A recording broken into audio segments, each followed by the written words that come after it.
Hello সবাই কেমন আছো? আশা করি অনেক ভালো আছো। দেখো দেখো আমার বরের হাতের বানানো সুন্দর পেস্ট্রি কেক।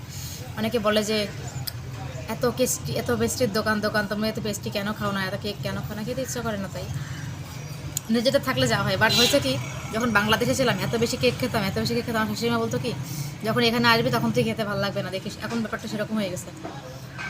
আলহামদুলিল্লাহ, আল্লাহ তাআলা যেটুকু দিচ্ছে আমার জন্য অনেক বেশি। ঠিক আছে। অনেকে বলে যে একটা পেস্ট্রির দোকান, এটা যে তোমাদের সংসার কীভাবে চলে, এটা কীভাবে চলে। দেখো, একটা পেস্ট্রির দোকান থাকা মানে কিন্তু অনেক কিছু।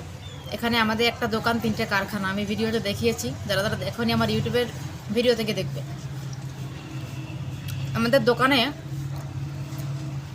6 জন রাখা হয়েছে স্টাফ, শুধু কর্মচারী। আর দোকানের সেলম্যান দিয়ে সব কিছু দিয়ে সব মিলে 12 জন কাজ করে আমাদের দোকানে, শুধু আমরা না। ঠিক আছে। যারা যারা পাকিস্তানে এসছে, বাংলাদেশ থেকে অনেকে এসে আমাদের ব্যবসা দেখে গেছে। ঠিক আছে। তো এ হচ্ছে ব্যাপার। যারা আসবে তারা দেখতে পারবে আমাদের দোকান, কোনো সমস্যা নেই। আর বাংলাদেশিদের জন্য ফ্রি। আমার বাসায় যারা যারা আসবে সবার জন্য ফ্রি।